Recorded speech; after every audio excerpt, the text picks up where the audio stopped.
It promises to be a real good webinar, and we're pretty excited about it. Couple of ground rules though. Participants will have the ability to talk at some point during this event. However, we ask that you remain muted at other times so that we can cut down on distractions. If you do have questions during the webinar, please, you can submit them online in the chat box at the bottom of the screen. Both myself and Mauricio will be minding that, and we'll take some time to answer those. And for those of you who can't make it or want to rewatch the webinar, we are being recorded, and that I will be sending out everyone a link to that recording as soon as we can process it, and it'll be up for a month or so until we take it down again. This webinar has been approved for 0.1 CEUs or 1 contact hour credit. The chat box in the final slide will have a link to the quiz and instructions. Make sure you take the quiz immediately following the presentation, and we can get you your CEU credit. They'll also, at the bottom, at the last slide, the poll will come up for an evaluation. So we also ask that you do us and Mauricio the courtesy of providing an evaluation of his presentation. Okay, a little background on us. The Pennsylvania Rec and Park Society is the principal statewide association providing professional development, advocacy, resources, and support for those working and volunteering in the field of parks and recreation. That's what we do. We provide our members with news, their latest research and trends, legislative alerts, technical assistance, and of course, many professional development events. Okay, well, let's get started because we got a big agenda today. We will go over an hour because he's got a lot of stuff and it's going to be worth your time. So hang with us. We will get you all done, hour and 15, but it's going to really be worth your time. So today I'd like to introduce our speaker. Mauricio is the president and CEO of the Diversity Training Group. He's an expert in the field of diversity, equity, and inclusion. He has provided numerous educational programs for both professionals and the community and is the lead presenter for DCNR's training initiatives. He is also an industry-leading strategist, consultant, coach, and trainer. He offers more than 20 years of experience in diversity and inclusion, harassment, prevention, and developing a respectful workplace. So without further ado, it's all yours, Mauricio. Thank you, Dan. Here's my family. Kelly Elizabeth is my bride. We're on our 24th year of marriage. She gave me 3 beautiful children. You can tell by looking at her and my kids that my kids look nothing like their mother, all right? Ethan is my firstborn. He's at JMU 2nd year. Elise is my first daughter there between Kelly and I. She's a field hockey phenom, and she's playing at Shenandoah as a freshman scholarship. And then Maya, the hurricane of the family, the tail that wags the dog. She's my sophomore in high school, and she just got her braces off yesterday. And so very exciting time for her. But let's talk about diversity and inclusion bias. How many times has a total stranger walked up to Kelly and said, excuse me, where's their mother? Or excuse me, what are they? Or when I'm with my kids, it's like, oh man, they look just like you. Or my favorite moment is at a swim meet when a woman asked my wife in front of my 3 children, Maya is lighter than Ethan or Elise. Is she from a different father? Right? Conscious or unconscious? You can't make this up. So what's the workshop about? It's about being an employer of choice, being a manager, a supervisor, working in a place where it's a great place to work for anyone and everyone. By the way, a park that's a great place for anyone and everyone, right? No one should be excluded because they're different. It's a workshop about respect or professionalism or dignity. We respect people like ourselves. Some of us don't respect people that are different, don't treat people that are different with professionalism. It's a workshop on living your call to action, and we'll look at that in a minute. It's a workshop on providing a high level of customer service to everyone and not just people like yourselves. It's a workshop on parenting. It's a workshop on trust. We often trust people like ourselves. We don't trust people that are different. And lastly, this came from one of my workshops. A participant said, you know what, Mauricio, it's just a workshop on life. I said, oh, I like that. So I added that. So the agenda's pretty straightforward. The basics of bias and prejudice. Then I'll give you a template to help you understand all hate on the planet. What does it mean to be inclusive? Then I'll use a very powerful video, which you can watch later because it's on YouTube, We'll discuss that, and it's going to help you understand yourself better, because self-awareness is the first step. Before you can understand others, you must understand yourself first. And many of us have biases and prejudices that we don't even know we have, and I'll get into that in a minute. We want to create, the end game is create a more inclusive, more welcoming workplace, and then we'll action plan. So that's the agenda. I like to say this, no hidden agenda. And so we begin. So if I ask you to write down what are all the biases and prejudices you have, you can tell me what you know about yourself. If I ask you to write down what are the biases and prejudices that you might suspect you have, you can write some things down.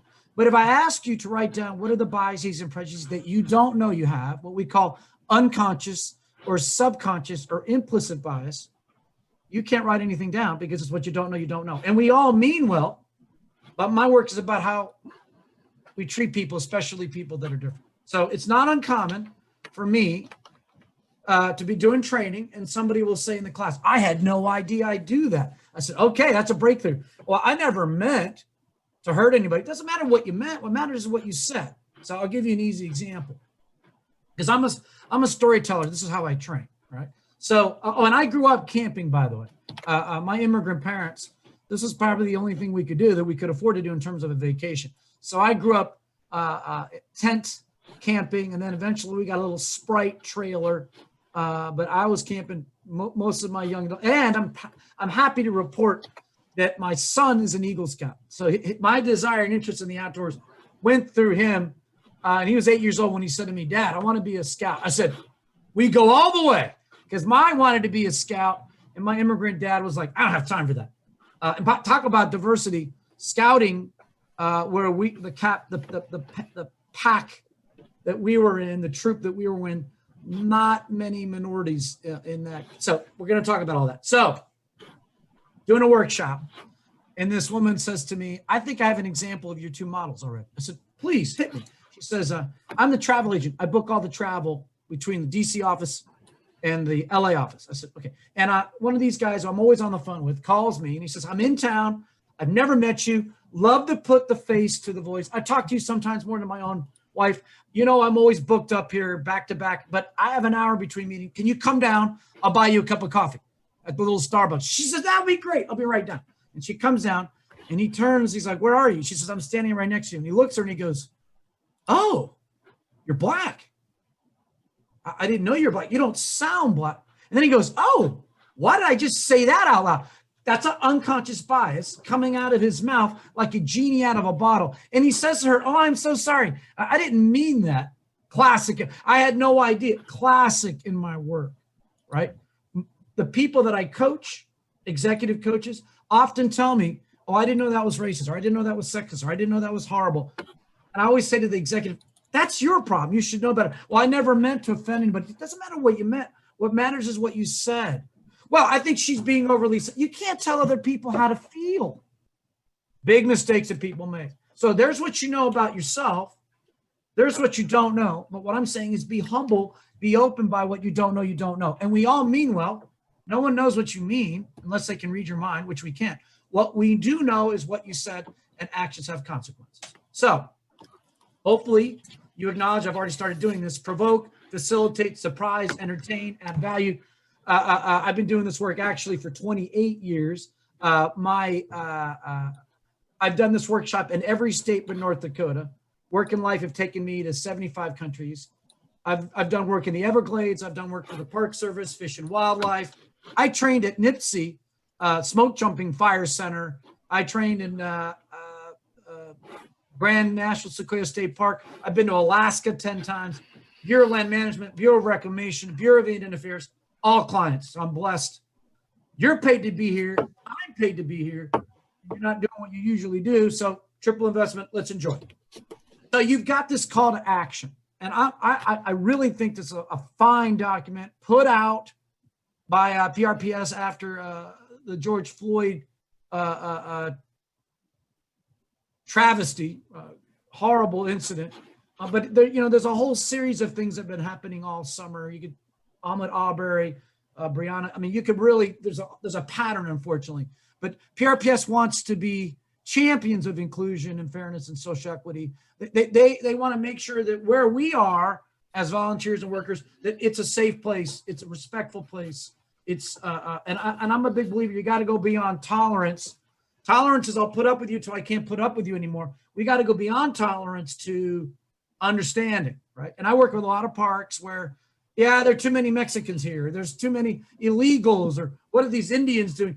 Those aren't inclusive and understanding. And they're all, how do you know that, right?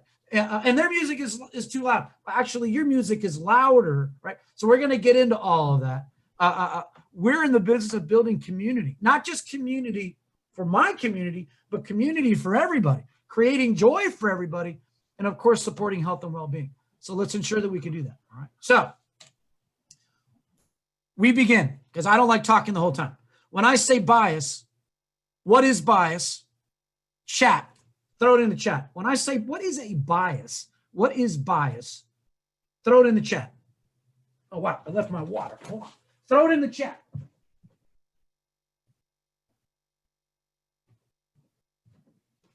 I got water and then I didn't bring it back to my desk. What is bias? Anybody want to throw down some ideas? All right. Bias is a leaning. We favor people like ourselves, or we don't favor people that are different. Look what the cat dragged in.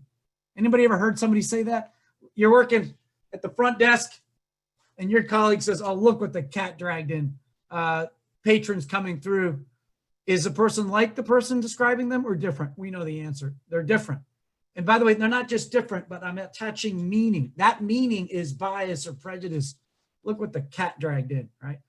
Prejudice is that opinion that's based on a past experience, and it's not always reasonable or commonsensical. And then when we attach prejudice to biases and we paint whole groups of people with a brush, we call those stereotypes, okay? So right now, you know, all Democrats are, all Republicans are. That's actually not true, but that's a stereotype, right? And I like people like myself, but I don't like people that are different. That's a prejudice.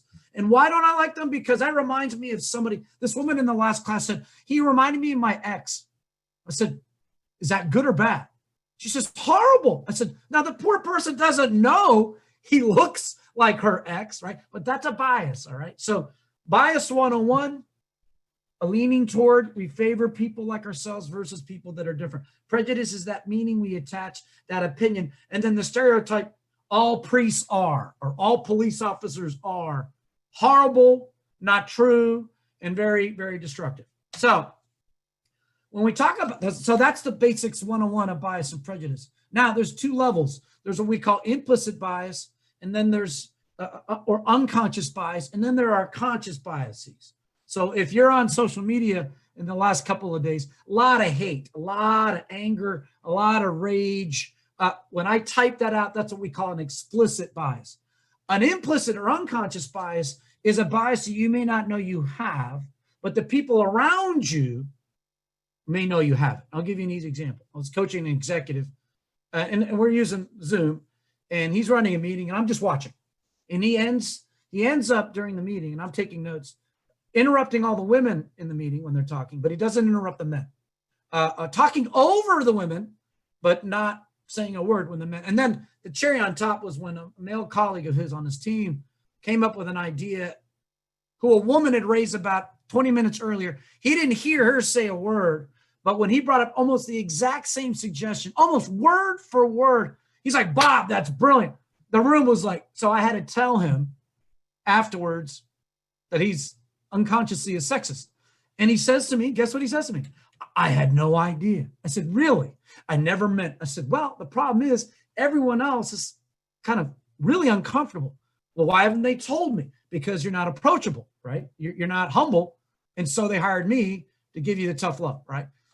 He has, at least his claim is, I didn't know I was doing that. That's an unconscious bias. Unfortunately, very visible and conscious to everybody else, right? So the problem with unconscious biases is that these preferences can overwhelm normal, rational, or logical, commonsensical thinking. I call it being emotionally hijacked. Anger management. We do things that, you know, either we're unaware or we're out of control. I'll give you an example. And I think this, I try to pick examples that everybody can relate to. So I'm teaching my daughter, Elise, to drive, and we're driving nearby our house, and something like 80% of all accidents happen within 4 miles of your house. So we're driving nearby, and Elise sees a police officer, and she automatically brakes.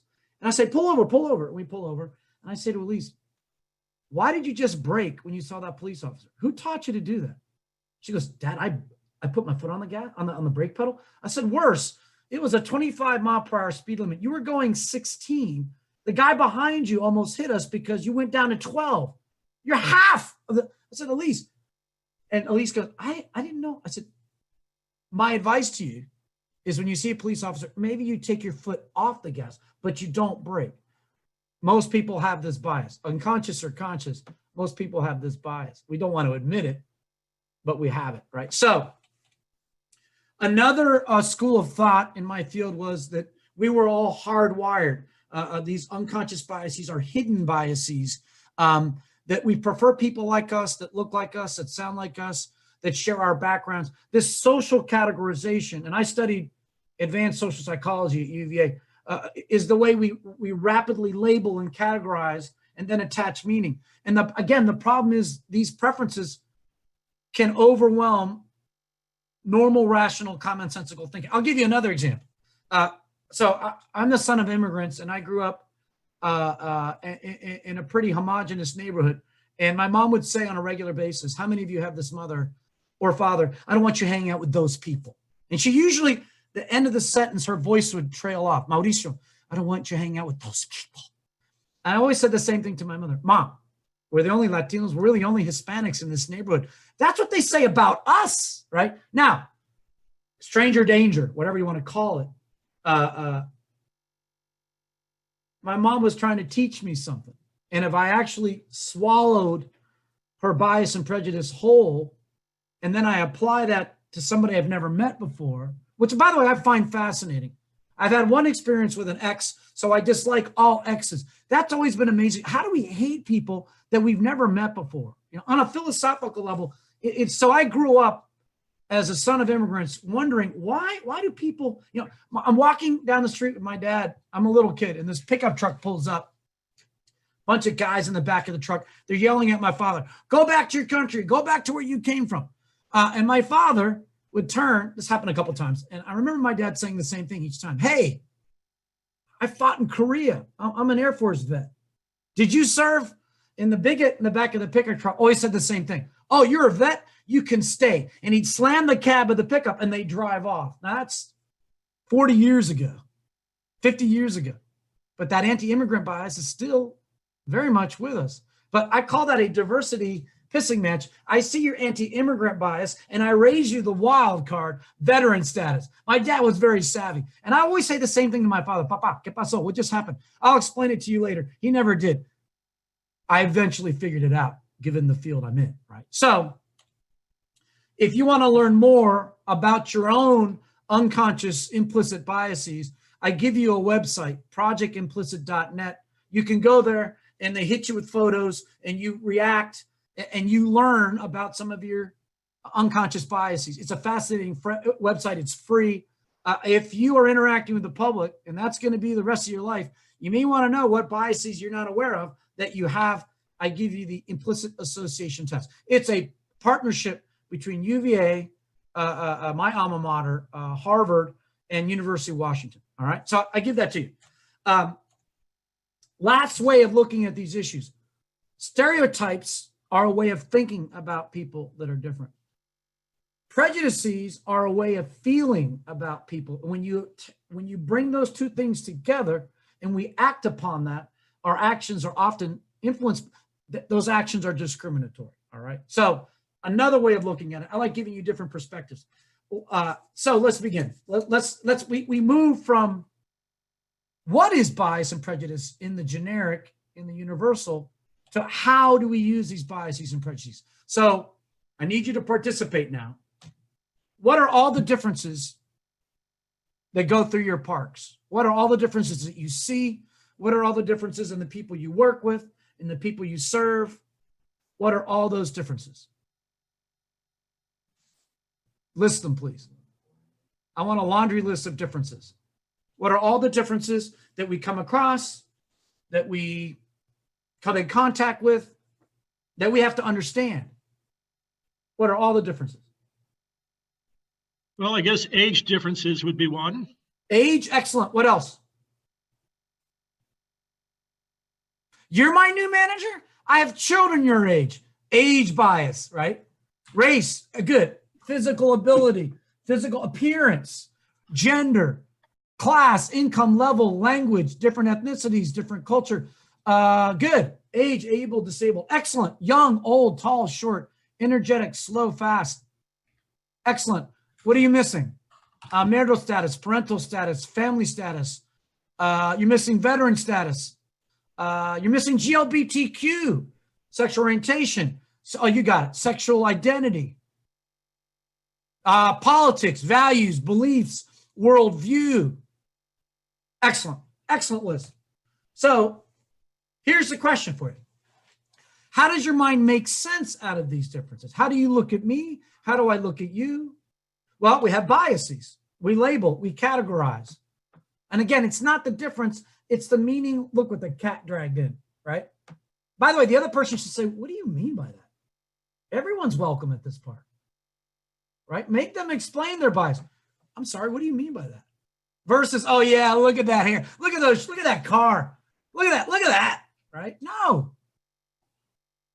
Question, what do you mean by that? So how does the mind make sense out of all these differences?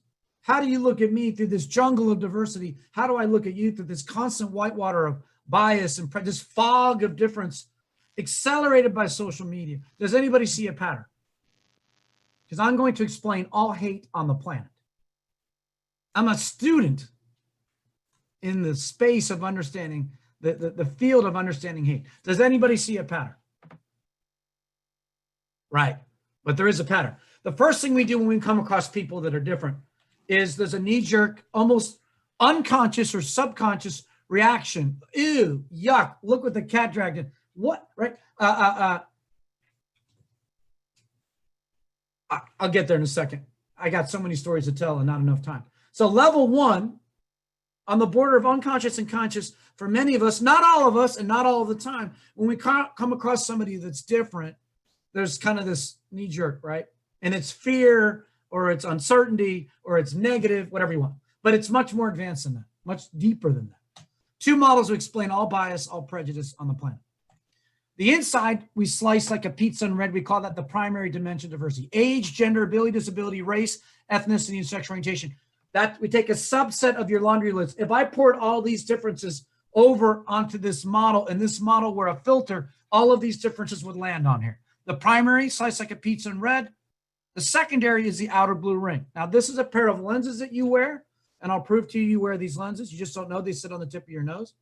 But this is a giant file cabinet in your brain. These are the labels on the drawers. For example, I was raised by my immigrant mother. My dad traveled a lot, State Department. I was raised by my immigrant mother, who was raised by nuns in a convent from age 5 to age 18, because my grandfather, her father, was killed when she was 5, and she was put in a convent by the family, which, by the way, turns out to be some of the best education you can get south of the border. But my mother was raised by nuns, so I was raised very Catholic. So if you open the religion drawer in my brain, there's a folder for Catholics. Now, I married a Methodist. Kelly's a Methodist. I have a folder for Methodists. I lived in Paraguay growing up with a Mormon family one summer in Paraguay. I've got a folder for LD. Any experience you've had with people that are different, you store away in this file cabinet. In my age drawer, terrible twos, teenagers, toddlers, now college kids, because my kids are in college, right? So any experience you've had, you store away for retrieval. Now, what do you mean by retrieval? When we come across a person for the first time who's different, we often don't see them as human beings. We see them as members of different groups, and we judge based on affiliation. What's the first question we ask a total stranger at a block party, a barbecue, happy hour? Where are you from? What's your group? Where do you work? What's your affiliation? We don't even ask each other our names anymore, right? These two levels of bias come from all these biases. You want proof? Here's proof. Sunnis, Shias, and Kurds. Do they see each other as human beings or as members of different groups? You know the answer. English, Irish, Catholic, Protestant, Russia, Ukraine, Israel, Palestine. They don't see each other as human beings. They see each other as members of different groups. We call these dichotomies of bias and prejudice. Good versus bad, right versus wrong. Democrat, Republican, conservative. Do we see human beings or members of different groups? 9/11. Were they trying to kill human beings on 9/11? No, they were trying to kill Americans. Right? This guy walks into a mosque in New Zealand, 2 mosques, and killed 52 people with a GoPro mounted on his forehead so you could watch. 1.1 million people watched him. He said when he was captured, I wasn't killing human beings. I was killing a bunch of Muslim terrorists, right? Group. The guy in California or the guy in New York, upstate New York, walked into a Jewish synagogue and shot and killed people. I wasn't killing human beings. I was killing a bunch of Jews. Mr. Shepard left for dead on a fence in Wyoming. We know that the perps that did this to him knew that he was gay. We call that a hate crime. By the way, shooting somebody because they're Jewish is a hate crime. So there's additional federal punishment when that happens. When I don't see you as a human being, all hell breaks loose. Look at any of these incidents between law enforcement and a community. They didn't see each other as human beings. If they did, this wouldn't have happened. You don't put your knee on George Floyd for 17. He didn't see a human being. He saw a member of an inferior group, okay? So this is the retrieval. This is the file cabinet, all right? But that guy that walked up to those 2 police officers in LA recently and shot them point blank in an alleyway, he wasn't shooting at human beings. He was shooting at their uniform, all right? So that's the retrieval system. This is the file cabinet. Now, Socratic method of teaching, tell me what you see. Why do we take a subset of your laundry list of bias and prejudice and stick it in the middle and call it the primary dimension? Why do we put all the other differences in the outer blue ring and we call that the secondary dimension? What's true of the primary? Slice like a pizza in red. What's true of the secondary? Compare and contrast.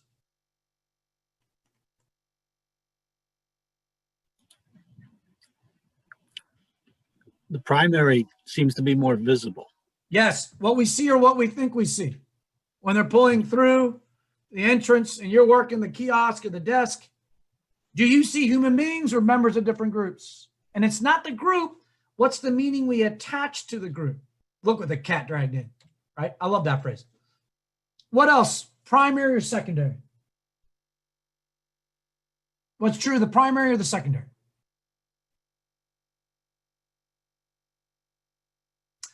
All right, let's make it real. Which of these differences are protected by law? And more importantly, why? Age discrimination, gender discrimination, ADA, racial, and ethnic discrimination, all protected by federal law, veteran status, and religious persecution. By the way, what percentage of the population is Jewish? Anybody, take a guess.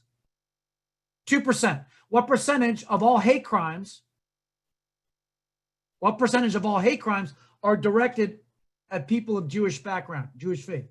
20%. 20% of the hate is directed at 2% of the population. Why? Because they didn't see a person. They saw a member of a group.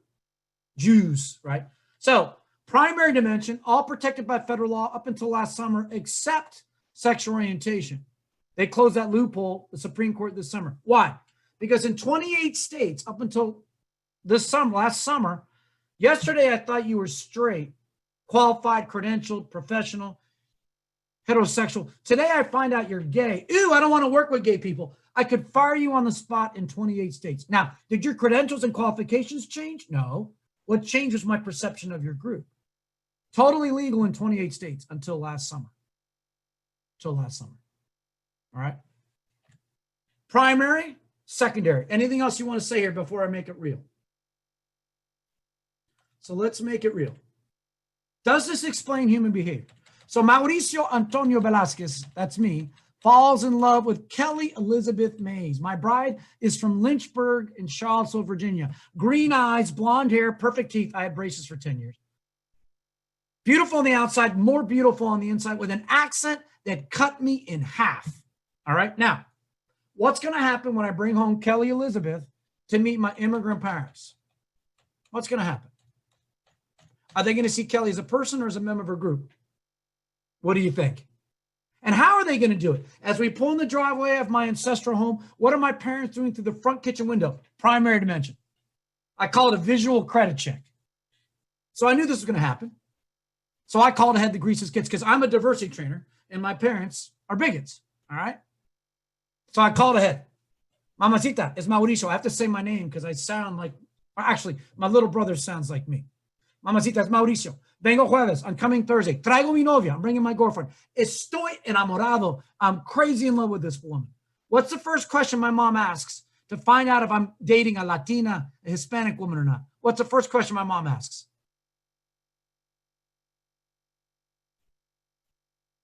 Yes.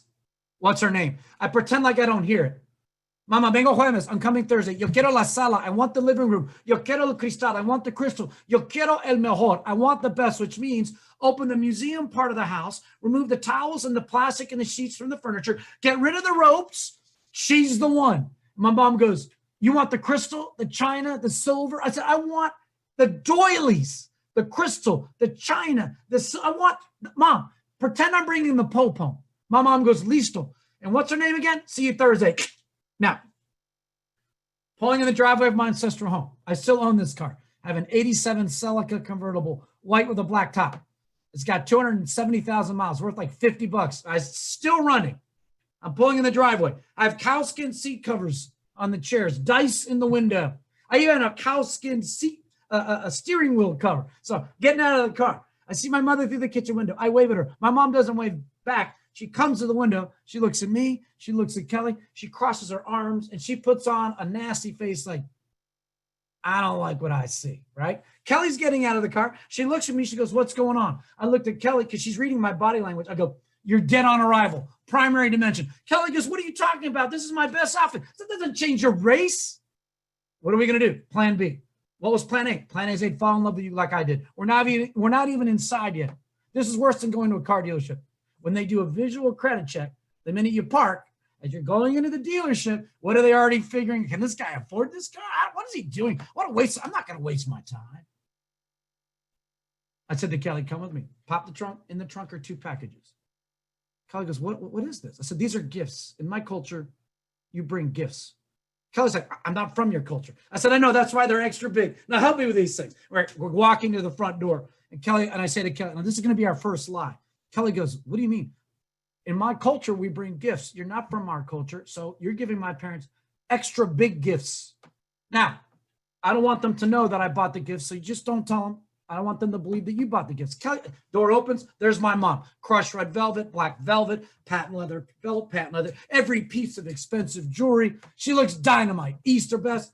Kelly gives the gift. My mom's like, oh, Kelly, you shouldn't have. This is too much. It's going well. Hugging a kiss. I'm fired up. Then my dad steps out behind my mom.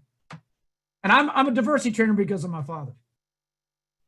He's in a white V-neck t-shirt with the oil stain on the left shoulder, stretched and stuffed over his gut, stretching the V down so far that his chest hair is popping out of the bottom of the V like flowers in a vase. I'm looking at my dad. Yellow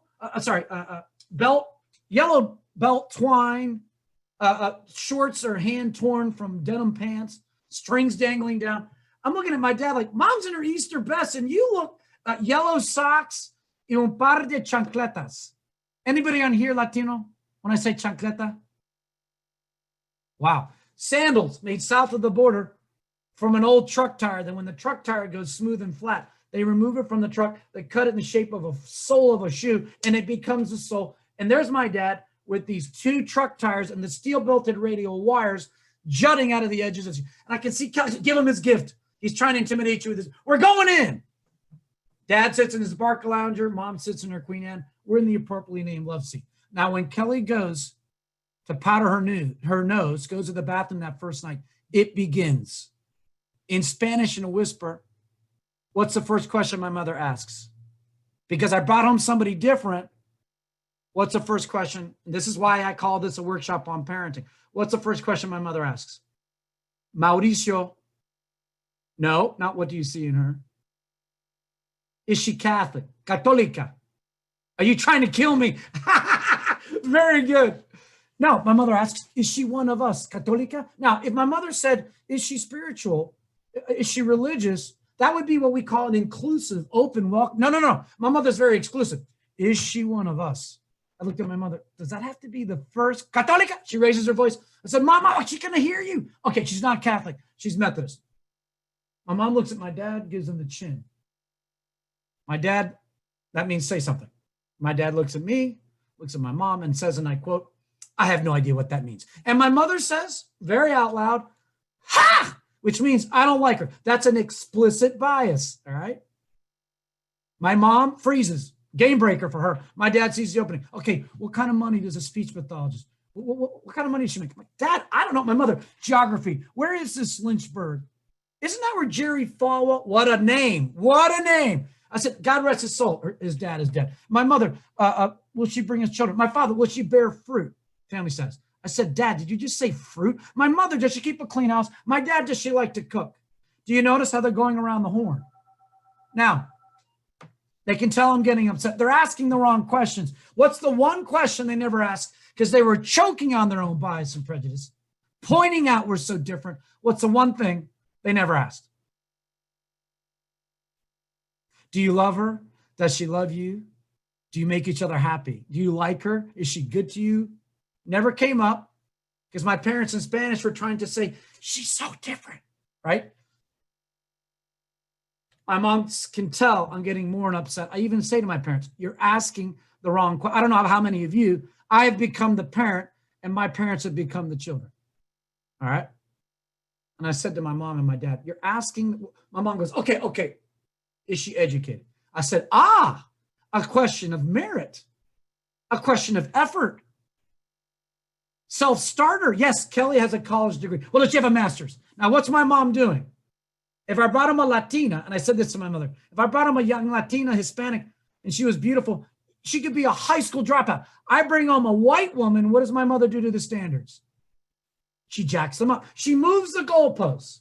Now, I could say to Kelly, I could say to my mom, Mom, Kelly has a master's. And my mom, this is hypocrisy, bias, prejudice, and hypocrisy dipped in hate. My mom goes, okay, but does she have a PhD? And I looked at my mom, PhD?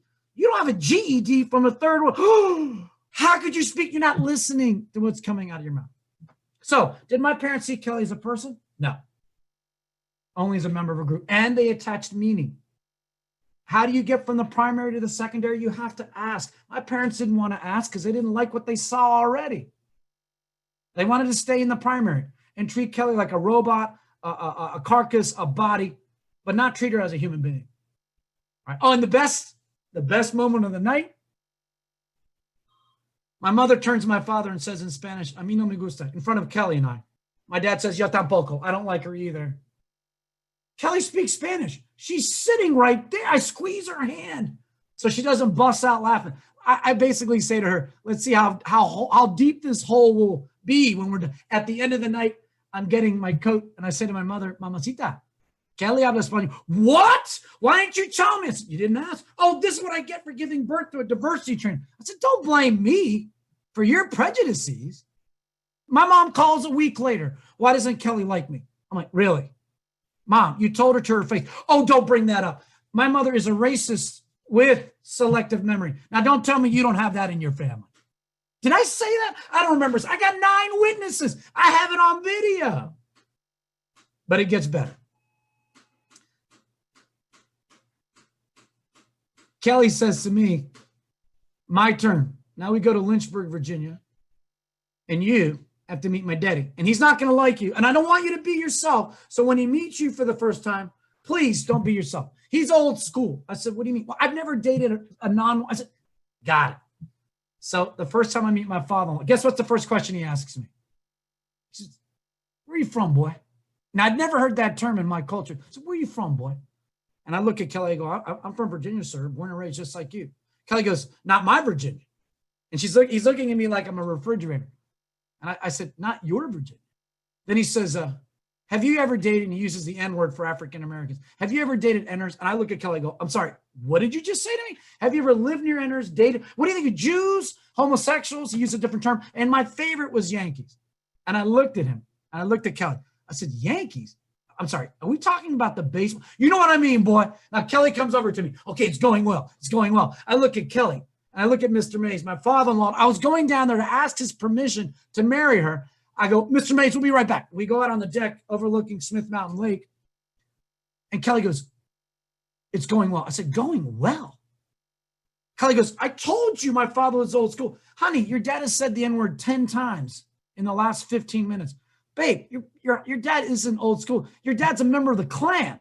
And you set me up. This is an ambush. She goes, what do you mean? I said, honey, I'm not angry at your father. She goes, what? I said, no, I'm angry at you for not being angry. When my parents disrespected you, what did I do? You torched yeah, your dad makes my parents look like kindergartners. And you stood there watching. How does her father interpret Kelly's silence? As tacit agreement, tacit support. I said to Kelly, get in the game. Say something for the love of God. I even said this to her. You want me to put a ring around your finger? Get in the game. I honored you at my house. I chose you over my parents. I'm not feeling the same love. My family would take 20 years to see Kelly as a person. Kelly's family still not there. See me as a person. What's the end game? We want an inclusive environment, an inclusive culture. I want my family to embrace and accept Kelly for who she is. I want her family to embrace and accept me for who I am. Welcoming, transparent, open, respectful. No, that doesn't happen in my house. My mom will roll her eyes when Kelly talks. My mom will make a face when Kelly talks. My mom will leave the room when Kelly enters the room. And we're in my house. All right. I'm going to show you what I did in all those instances. Kelly's dad, same deal. I said, you can't come to my house and say the N-word and doing them all these horrible things. He'll say that and I'll kick him out of my house. We're going to get into that later. So dynamics that you have to understand.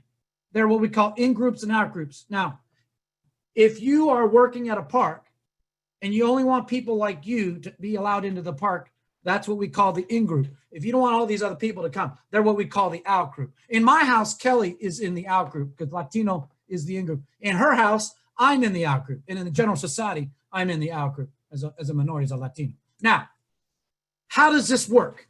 So I'll give you an easy example. My son gets in trouble in junior high, and I go to meet with the principal. And I said, what happened? Well, this other boy and your son did this. I said, oh, that's terrible. And my son admitted to it. So what's the punishment? Well, we will suspend your son for 2 or 3 days.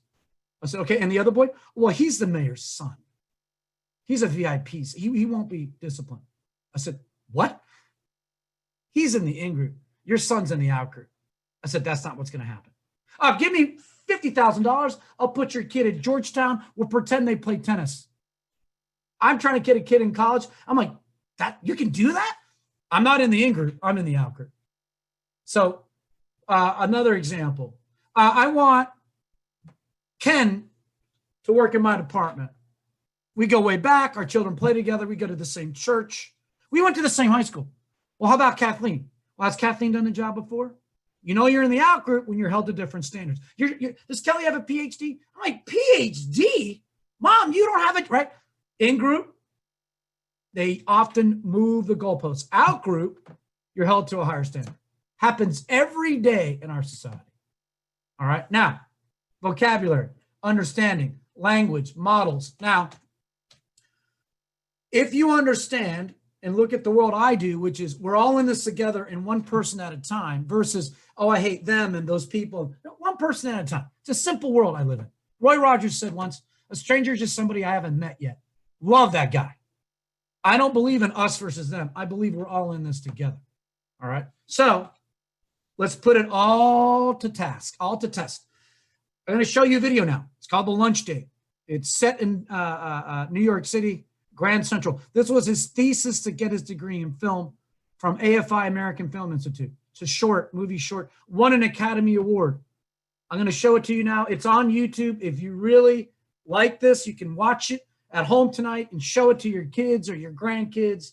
All right. The Lunch Date. It's going to answer the question, are you colorblind? Right? Everybody says to me, oh, I don't see race. I don't see color. But look what the cat drag did, right? Oh, I don't see class, right? Well, let's actually see if that's true. Watch, and then we'll discuss.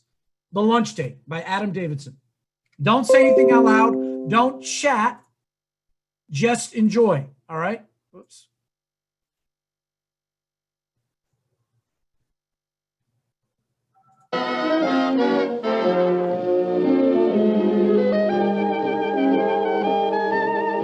able to see it and hear it.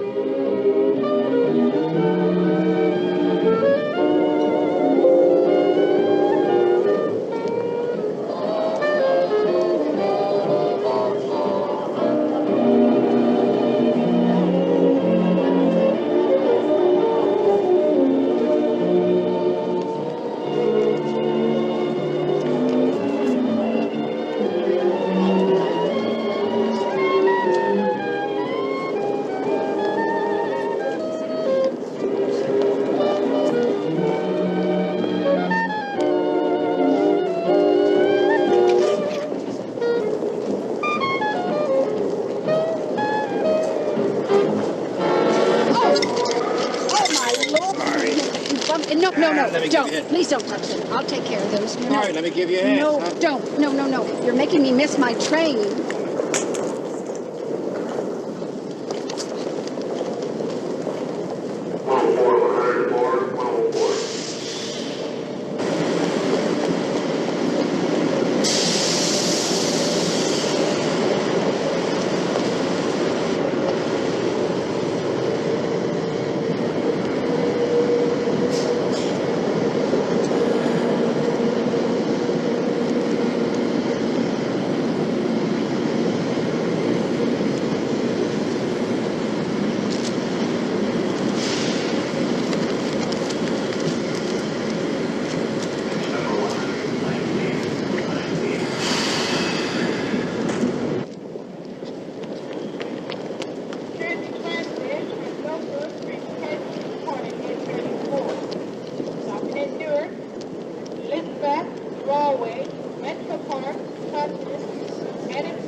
How you doing? You know who it is, one and only.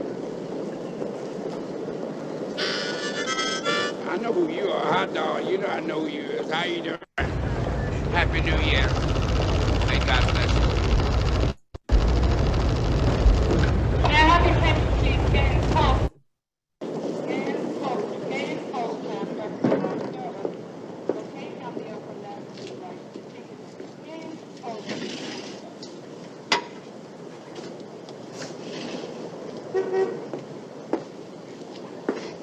How much is this salad? $2.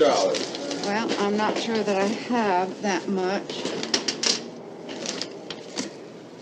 $1. Hey, some more. Here's some more. All right, $1.52. There you go, lady. Thank you. Napkin? Surely.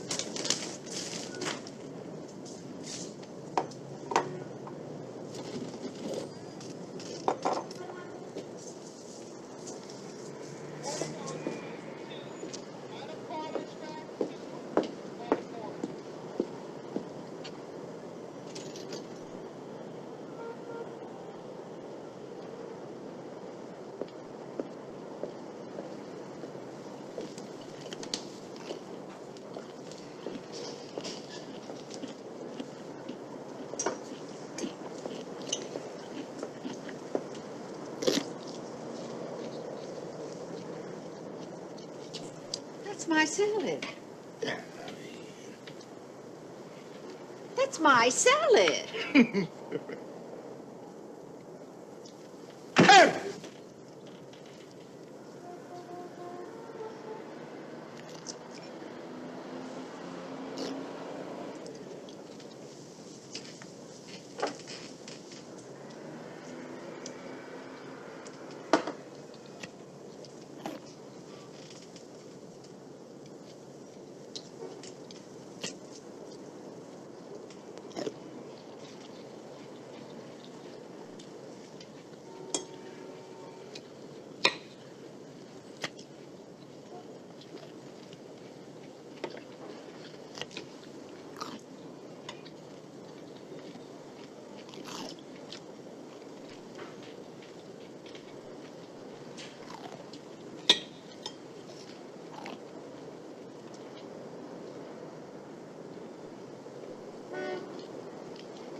Thank you.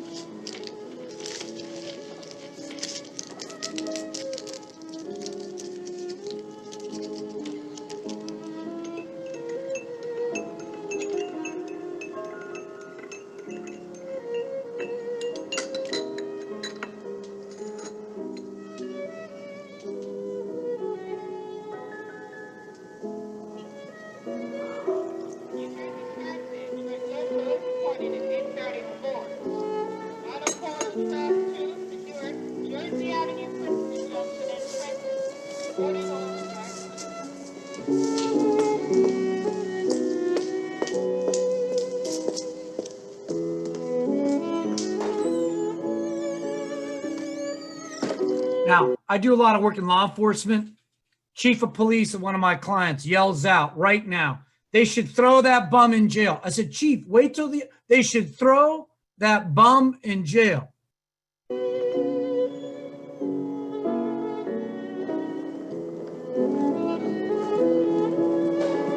What will she remember?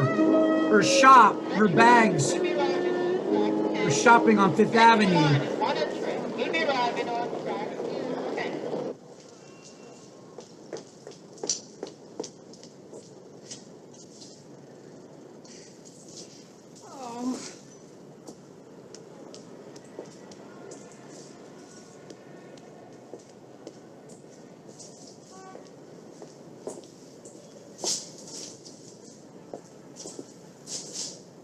What happened?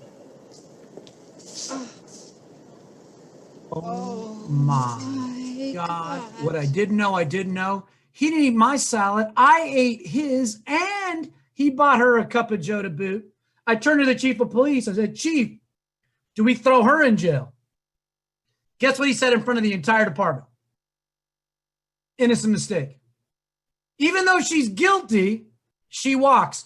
The innocent black man, throw that bum in jail. He's innocent. In group, out group. Easy example, my work. We all see race. It's a myth. Oh my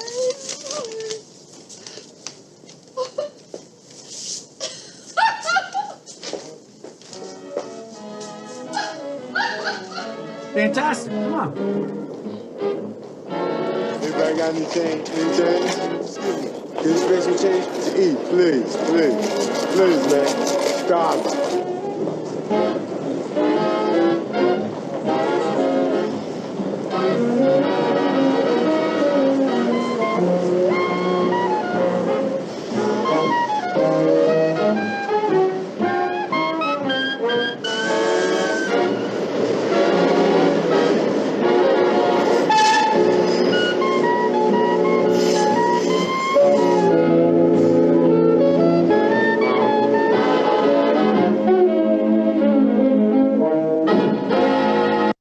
All right.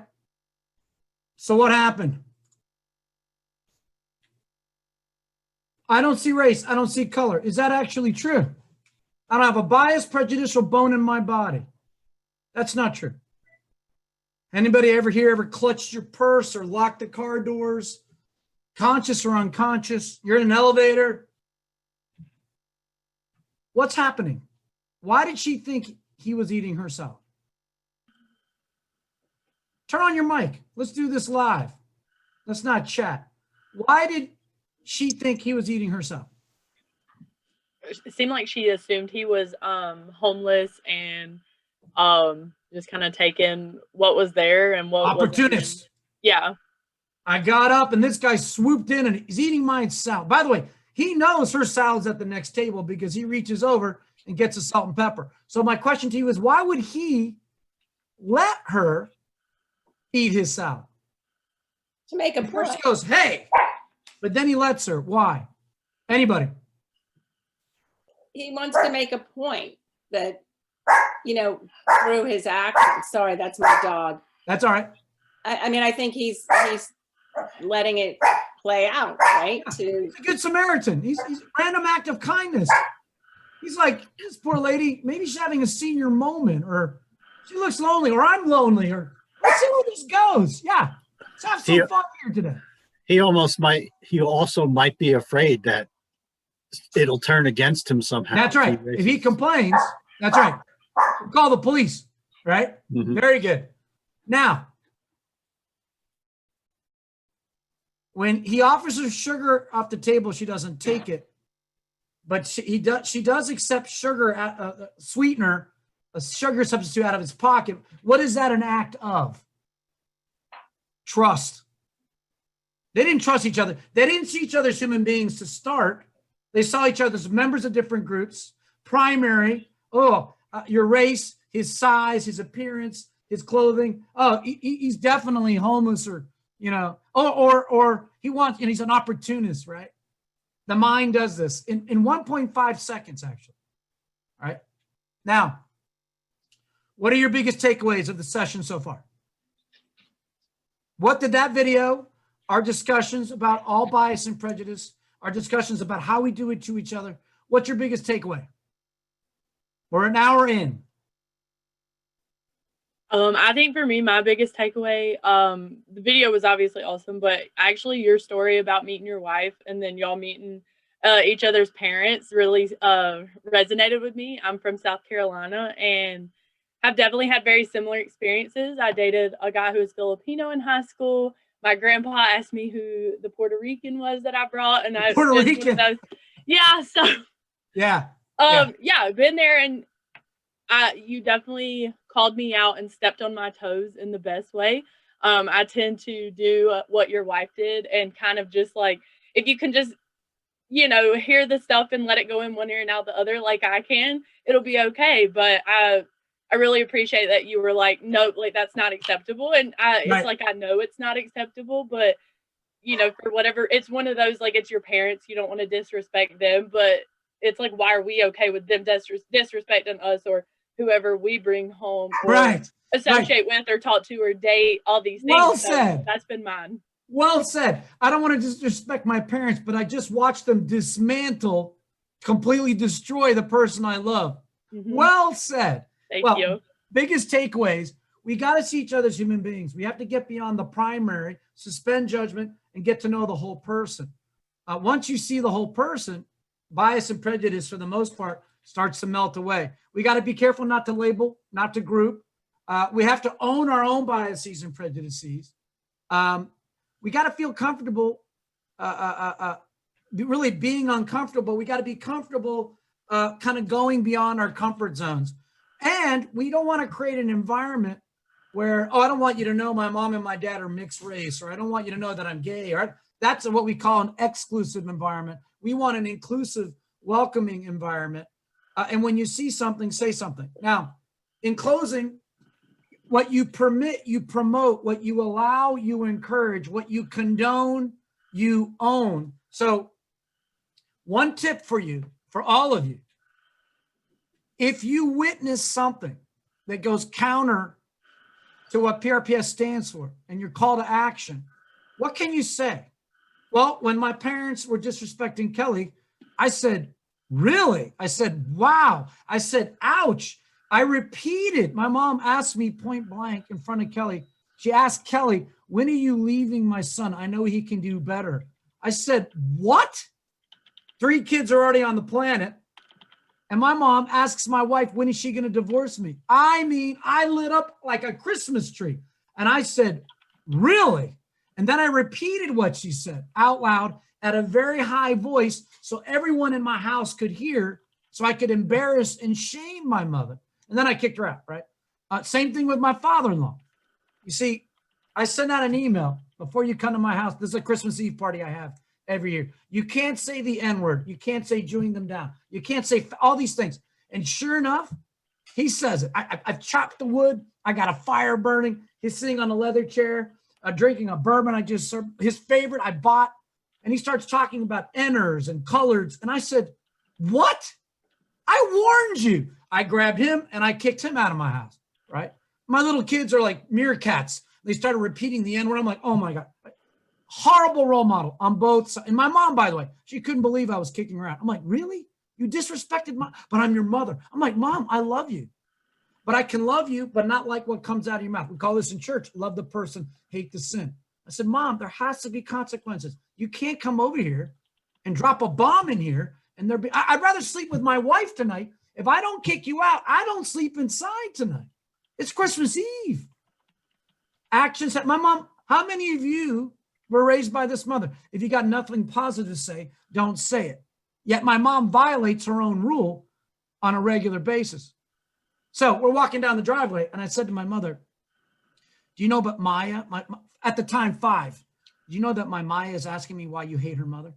My mom goes, what? I said, my 5-year-old is picking up on this, Mom. You're fooling no one. And quite frankly, it's disgusting. It's despicable and not appropriate and not loving and not God. I destroyed her. You can't come here and disrespect me and my wife that way. Not welcome. And I banned her from my house for 6 months. Can I say this? The 6 most glorious months of my life. Glorious. The sun was brighter. The air smelled, the food, my blood pressure went down. Right? So technique number 1, when somebody, look what the cat dragged in. Really? Wow. All are welcome, right? What do you mean by that? Hold them accountable, right? When you're gossiping all the time, ouch, when you're talking about somebody, really, you got to respond. If you're not a part of the solution, you're a part of the problem. So, you know what? I have the time. I'm going to show another video. I have the time. So, as you are, no, let me just do it. Let's do it together. I got another video, and then we're going to close with this slide. I can sneak it in. So, hallelujah. This is called Clint Smith. Let me find it. I'm going to play it for you because I can sneak it in. It's in your materials. I didn't think I could get to it, but I can get to it. It's short too. All right, The Danger of Silence. Clint Smith, TED Talk.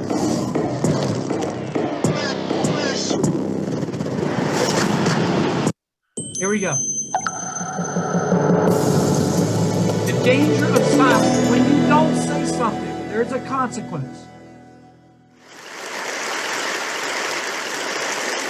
Dr. Martin Luther King Jr., in a 1968 speech where he reflects upon the civil rights movement, states, "In the end, we will remember not the words of our enemies, but the silence of our friends." As a teacher, I've internalized this message. Every day, all around us, we see the consequences of silence manifest themselves in the form of discrimination, violence, genocide, and war. In the classroom, I challenge my students to explore the silences in their own lives through poetry. We work together to fill those spaces, to recognize them, to name them, to understand that they don't have to be sources of shame. In an effort to create a culture within my classroom where students feel safe sharing the intimacies of their own silences, I have 4 core principles posted on the board that sits in the front of my class, which every student signs at the beginning of the year. Read critically, write consciously, speak clearly, tell your truth. I find myself thinking a lot about that last point, tell your truth. And I realized that if I was going to ask my students to speak up, I was going to have to tell my truth and be honest with them about the times where I failed to do so. So I tell them that growing up, as a kid in a Catholic family in New Orleans, during Lent, I was always taught that the most meaningful thing one could do was to give something up, sacrifice something you typically indulge in to prove to God you understand his sanctity. I've given up soda, McDonald's, French fries, French kisses, and everything in between. But one year, I gave up speaking. Figured the most valuable thing I could sacrifice was my own voice, but it was like I hadn't realized that I had given that up a long time ago. I had spent so much of my life telling people the things they wanted to hear instead of the things they needed to, told myself I wasn't meant to be anyone's conscience because I still had to figure out being my own, so sometimes I just wouldn't say anything. appeasing ignorance with my silence, unaware that validation doesn't need words to endorse its existence. When Christian was beat up for being gay, I put my hands in my pocket and walked with my head down as if I didn't even notice. Couldn't use my locker for weeks because the bolt on the lock reminded me of the one I had put on my lips when the homeless man on the corner looked at me with eyes up, merely searching for an affirmation that he was worth seeing. I was more concerned with touching the screen of my Apple than actually feeding him one. When the woman at the fundraising gala said, "I'm so proud of you. It must be so hard teaching those poor, unintelligent kids," I bit my lip because apparently we needed her money more than my students needed their dignity. We spend so much time listening to the things people are saying that we rarely pay attention to the things they don't. Silence is the residue of fear. It is feeling your flaws gut-wrench guillotine your tongue. It is the air retreating from your chest because it doesn't feel safe in your lungs. Silence is Rwandan genocide. Silence is Katrina. It is what you hear when there aren't enough body bags left. It is the sound after the noose is already tied. It is charring. It is chains. It is privilege. It is pain. There is no time to pick your battles when your battles have already picked you. I will not let silence wrap itself around my indecision. I will tell Christian that he is a lion, a sanctuary of bravery and brilliance. I will ask that homeless man what his name is and how his day was, because sometimes all people want to be is human. I will tell that woman that my students can talk about transcendentalism like their last name was Thoreau, and just because you watch one episode of The Wire doesn't mean you know anything about my kids. So this year, instead of giving something up, I will live every day as if there were a microphone tucked under my tongue, a stage on the underside of my inhibition. Because who has to have a soapbox when all you've ever needed is your voice? Thank you. I love that guy. All right, so in the waning minutes, I want to ask yourself a question. Again, I truly believe this. What you permit, you promote. What you allow, you encourage. What you condone, you own. Say something. Lean in. And ask yourself after today's learning, what might I do differently? What might I stop doing? What might I start doing instead of what I used to do? And what have I done all along? So I'm coaching an executive. And remember, I work for the Nature Conservancy. I work for the National Wildlife Federation. I've worked for the Conservation Fund. One of these big groups asked me a question. He said, why are all of our interns white? Why aren't they more diverse? And I said to the president of this large environmental group, well, you got to stop giving the jobs to all the board members' kids. You got to start paying. If you actually paid people, they'd be more diverse, because who can afford an apartment across the street from the headquarters with no pay for the whole summer? And you got to continue to care for the environment. He said, I had no idea. I said, that doesn't make it right. That doesn't make it appropriate or acceptable. He's like, why are all of our interns white? I said, because all your board members are white and you're giving the jobs to their children because they're donating money to you, right? That's what privilege is. So what are you going to stop doing? It might be, I'm going to stop gossiping about people that are different. I'm going to stop pointing out, look what the cat, I'm going to start being more welcoming, more accepting, more helpful to everybody. And I'm going to continue to love this job, and give 110%. So this is another video that I'm giving to you. We don't have time to watch it, but I want you to watch it on your own. Any questions for me in the last couple of minutes? Questions for me? Turn on your mic. I love when there's time for questions. I have a question. Please. How do you translate some of this in our society today with, the political situation such as it is? I think we all feel like we have to be uber careful with friends and family that have, you get the question. Let's cut to the chase. I'll cut to the chase. I am a big believer in civility and respect and dignity for all. So I start by saying, if we can be civil to each other, let's have a conversation. Oh, F you blah, blah, blah. Can't have a conversation with you about civility and respect. Dignity for all, civility, respect. So I take the high ground. If we can agree on basic human decency and civility and respect, we can have a conversation. But often the other person starts cursing at me. I had a guy last night cursing at me and said, I don't idolize X, I idolize Jesus. I said, you just cursed at me. You can't bring up Jesus if you're cursing at me and call yourself a Christian. So I believe the high ground is civility and decency and respect for all. And if you want to be something else, that's not going to be a part of, I'm not going to allow you in. You know, let me save you a trip to the shrink, because this is about family. We're about to go into this Thanksgiving, Christmas cycle again, right? And I send out an email, respect. I feel like Ricardo Montalban in Fantasy Island. Smiles, everyone. We'll be decent. We'll be respectful to each other. If you can't be decent, don't come. And if you're going to be a drama queen and blow this thing wide open, your shrink will tell you in January, with relationships, there must be boundaries. And if a boundary is violated, there must be consequences. The problem in this country is we're a bunch of conflict avoiders and we don't say anything and we just take all the hate in, and then we're upset for weeks and months later. My culture, throw down, 9 seconds later, nothing happened. Kelly's culture, let's bring up stuff from 17 years ago, and then they don't talk to each other for 5 years. I'm like, this is madness. Madness. Have guardrails, have boundaries, and hold people accountable. That's all. And people, you know what they say when my family comes to my house? It's always such a great time because you don't put up with the drama and you don't allow this open wound to be, you know, let's throw salt in the wound. Don't even come. You're not welcome here. Great question. And that's it. Any other, I have time. Another question. Civility, decency, respect for all. Any other questions? Shoot at my feet. Make me dance here. Sorry. So how do you kind Oh, of? Savannah, don't say sorry. Yes, sir. I guess like my biggest thing, and this is like kind of been across the board lately. How do you deal with like the guilt of it? Like you said, you like told your mom like she couldn't come around for 6 months, or like she couldn't come around. Do you just kind of compartmentalize it, like the high ground, like the civility, all these things are just more important than those things at this moment? The next class is the advanced class, but I love my mom. You separate the person from the behavior.